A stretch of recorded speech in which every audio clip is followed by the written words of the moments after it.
Joining us to explain, author of Trump and the American Future, former Speaker of the House, Fox News contributor Newt Gingrich.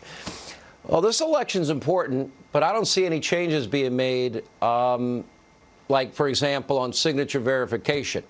Why is the governor and Secretary of State not calling the legislature back? Look, I think you have to give Stacey Abrams a lot of credit. She dominates Governor Kemp. She dominates Secretary of State Raffensperger. In effect, they are subsidiaries of Stacey Abrams. They're doing things that are outrageous and illegal.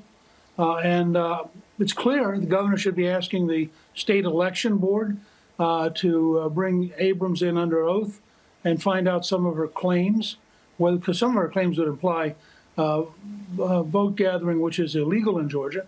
At the same time, the Secretary of State has actually reestablished boxes where you can drop off ballots whose only purpose is vote harvesting, which is illegal in Georgia.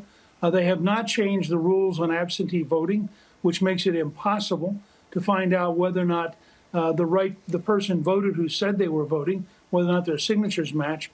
It's truly been, to me as a Republican, astounding to have a Republican governor and a Republican Secretary of State do such an extraordinary bad job. On the other hand, when you watch San Francisco John Ossoff and you realize that he and Warnock have raised 80% of their money outside of Georgia, that their first fundraiser after in the runoff was in a San Francisco restaurant, and you look at how truly radical they are, I actually think in the end Stacey will not be able to steal enough votes.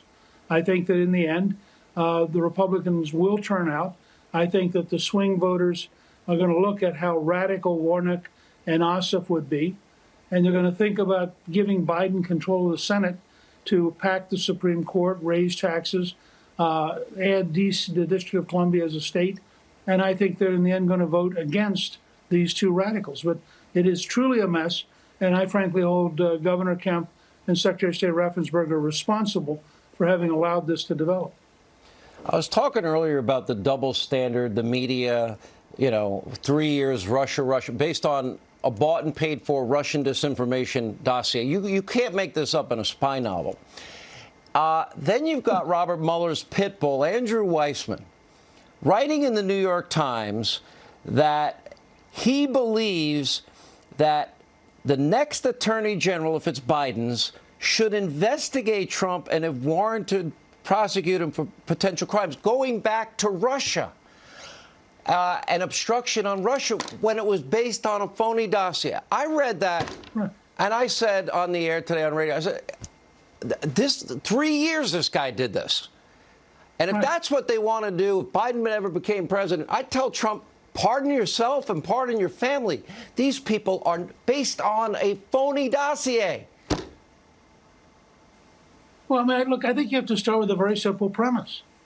They hate Trump. They will do anything they can to cause pain to Trump or to cause pain to anybody who's worked for Trump or who has supported Trump or who's spoken out in favor of Trump. This is a cultural civil war, and these people are playing for blood. And it shouldn't surprise us. What would you do if the power of the pardon is absolute? Is the president now, based on Weissmann's threat, I mean, does he have to pardon himself and his family out the door because they want to pursue this guy into the grave if that happened? I think it's something that the president should ask some key attorneys' advice on, including the attorney general. And I think it's a real danger. We have never criminalized the presidency in the way that the left is now talking about. And this is going to become a very dangerous country if you are faced with the prospect that when you leave office, you go to jail, not because you did anything wrong, but because your enemies hate you.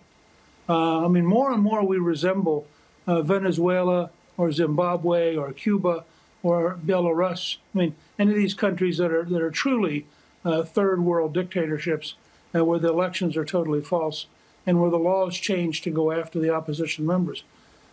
People like Weissmann are genuinely dangerous for the country. All right. Well, it's sad. That level of psychotic hatred is unbelievable. Mr. Speaker, thank you.